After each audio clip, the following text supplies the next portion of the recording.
چاہیے. تو ہم لوگ ایسا کر رہے ہیں. ہم لوگ الحمدللہ رب العالمین اپنے بہنوں کا حصہ دے رہے ہیں. ایسا نہیں ہے کہ سب بھائی خراب ہیں، ایسا نہیں ہے کہ سب بھائی جو ہے سب باپ جو ہے وہ خراب ہیں. 99% لوگ دے رہے ہیں الحمدللہ رب العالمین. جو کچھ لوگ ہیں ان کی وجہ سے پورا معاشرہ بدنام ہے. یہ ہماری ذمہ داری ہے کہ ہم اس 1%، 2%، 5% جتنے بھی لوگ ہیں ان کو ہاتھ پکڑ کر کے مجبور کریں کہ وہ حق دیں اور حصہ دیں. کیونکہ ہم لوگوں کو حکم ہے. جامعہ زندہ باد. اس سلسلے میں چونکہ مجمع بڑا ہے ماشاءاللہ، آپ لوگ میں سے کچھ لوگ جو ہیں وہ شام میں نہیں آئیں گے، اس لیے میں آپ سے یہ عرض کرنا چاہتا ہوں کہ کچھ باتیں ہیں جس کو ہم لوگوں کو بہت جلدی ٹھیک کرنی ہے. اس میں سے ایک بات ہے عصبیت، بھید بھاؤ. دیکھیے میں اس بات کو کئی دفعہ کہہ چکا ہوں کہ بھید بھاؤ جو ہے وہ ہم لوگوں پر مسلط کیا گیا ہے دوسری تہذیب سے. اسلام کے اندر صرف ایک بھید بھاؤ ہے، ان اکرمکم عند اللہ اتقاکم. بس یہ ہے بھید بھاؤ اسلام میں. تم میں سب سے بہتر وہ ہے جس کے پاس سب سے زیادہ تقوی ہے، اور تقوی یہاں پہ لکھا ہوا نہیں ہے. اس لیے ہمارے پاس، انسانوں کے پاس بھید بھاؤ کرنے کا، عصبیت کا کوئی طریقہ نہیں ہے. اسلام نے کوئی طریقہ نہیں سکھایا، وہ صرف اللہ کے پاس ہے. مسلمانوں کے پاس بھید بھاؤ کرنے کا کوئی طریقہ نہیں ہے، تفریق کا کوئی طریقہ نہیں ہے، عصبیت کا کوئی طریقہ نہیں ہے. اگر اچھا اس کو سمجھنا چاہیے کہ بھید بھاؤ کیا چیز ہے. یہ وہ چیز ہے جس پہ ہم فخر کرتے ہیں اور فخر کرنے کے لیے ہمارے پاس کوئی عمل نہیں ہے. مثلا ہم سب لوگ یہاں پر جو ہیں، اکثر لوگ مرد حضرات ہیں، اکثر نہیں تمام مرد حضرات ہیں. اب ہمیں یہ فخر ہو گیا کہ ہم مرد ہیں، ہم عورت سے زیادہ اچھے ہیں. عورت کو یہ فخر ہو گیا کہ ہم عورت ہیں، ہم پیدا کرتے ہیں اس لیے ہم زیادہ اچھے ہیں. نہ ان کے پیدا ہونے میں ان کا کوئی ہاتھ تھا، نہ آپ کے مرد پیدا ہونے میں آپ کا کوئی ہاتھ تھا. تو فخر کاہے کا؟ آپ میں سے کچھ لوگ، ابھی مجھے بتایا گیا کہ یہاں چند برادریاں ہیں جن کے اندر جو ہے وہ کچھ کھٹپٹ ہوتی رہتی ہے. کچھ شیخ حضرات ہیں، کچھ انصاری حضرات ہیں، کچھ رائین حضرات ہیں، اور آپ لوگوں میں کھٹپٹ ہوتی رہتی ہے. میں آپ سب سے یہ کہنا چاہتا ہوں میرے بھائیوں، یہ جہالت ہے. تمام جہالت گناہ ہے، تمام جہالت جہنم میں ہے. یہ جہالت ہے، تمام عصبیت جہالت ہے، اور تمام جہالت جہنم میں ہے. کوئی دوسرا راستہ نہیں ہے. آپ کے شیخ پیدا ہونے میں آپ کا کوئی ہاتھ تھا؟ آپ کے رائین پیدا ہونے میں آپ کا کوئی ہاتھ تھا؟ تو فخر کیوں کر رہے ہیں؟ کس بات کا فخر ہے؟ آپ کے انصاری ہونے میں، پیدا ہونے میں آپ کا کوئی ہاتھ تھا؟ تو فخر کس بات کا ہے؟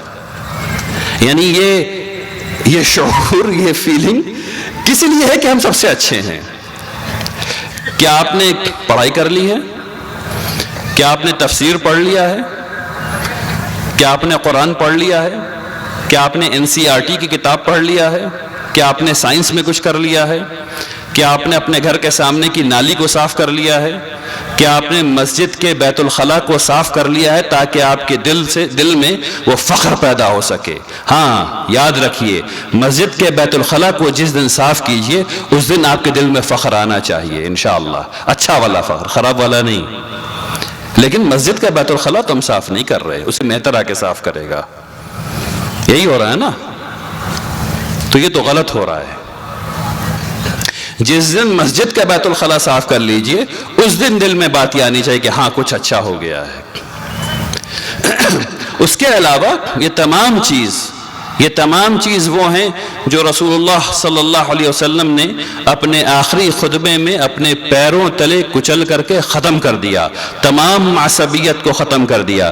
اس لیے اگر آپ کے اندر یہ شعور پیدا ہو رہا ہے کہ میں فلاں برادری سے ہوں اس لیے میں اچھا ہوں، تو آپ جان لیجئے کہ آپ گناہ میں مبتلا ہیں.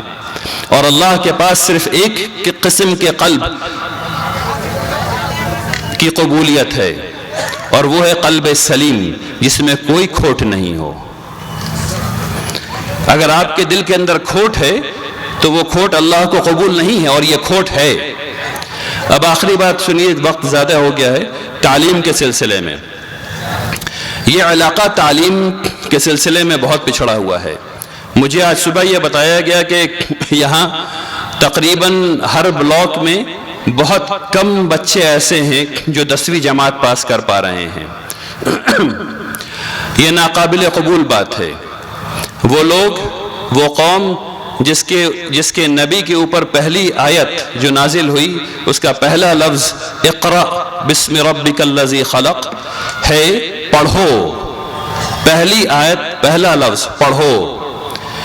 تو اب ہماری یہ ذمہ داری ہے کہ ہم پڑھیں، اور پڑھنے کا مطلب یہ ہے کہ ہم ایسی چیز پڑھیں جو نفع بخش ہو، اور سب سے بہتر، سب سے نفع بخش چیز قرآن ہے. سب سے نفع بخش چیز قرآن ہے. قرآن ہی ہمیں یہ دعوت دیتا ہے، قرآن ہی ہمیں یہ بتلاتا ہے کہ اللہ کی آیات پر تدبر کرو. اور اللہ کی آیات پر تدبر کرنے کے لیے اللہ تبارک تعالیٰ نے مٹیریل سائنس بنایا. یعنی کیا گریوٹی کو نیوٹن نے بنا دیا ہے یا اللہ نے بنایا ہے؟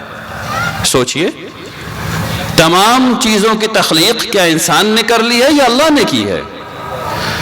اور اللہ تبارک تعالیٰ نے پتلی بنائی اور اس کو کہا کہ یہ آیت ہے. اللہ تبارک تعالیٰ نے پیڑ بنایا، وہ آیت ہے. اللہ تبارک تعالیٰ نے دنیا بنائی، یہ آیت ہے. اب اس پہ تدبر کیسے کریں گے، اس پہ فکر کیسے کریں گے؟ اس کے لیے جو آلہ ہے وہ سائنس ہے.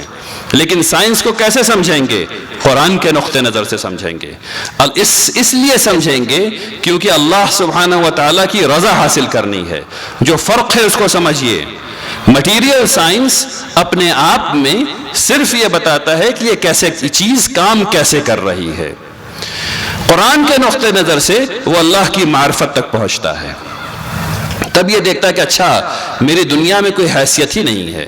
جب ہم لوگ دنیا کے بارے میں پڑھتے ہیں اور یہ دیکھتے ہیں کہ دنیا کتنی بڑی ہے اور کتنی وسیع ہے، تو یہ پتہ چلتا ہے کہ یہ پوری دنیا، یہ دنیا گلوب، ارض جسے ہم کہتے ہیں، یہ چوٹی سے بھی چھوٹی ہے. ہم سب لوگ کو ملا کر کے یہ پوری دنیا، پہاڑ، ندیاں، سمندر، یہ چوٹی سے بھی چھوٹے ہیں، پوری چیز ملا کر کے. تو اس کو بنانے والا کیسا ہے، اس کو سمجھنے کی ضرورت ہے. انشاءاللہ شام میں اور باتیں ہوں گی تو اس میں اور اس تعلیم کے سلسلے میں اور بات کروں گا. ابھی نماز کا بھی وقت نکلا جا رہا ہے. کوئی اور بات؟ ٹھیک. آئیے ہم سب لوگ دعا کریں ان نقبہ کے لیے کہ اللہ تبارک تعالیٰ انہیں اپنی خاص ہدایت میں رکھے، اور اللہ تبارک تعالیٰ ہم سب لوگوں کو اپنی ہدایت میں رکھے.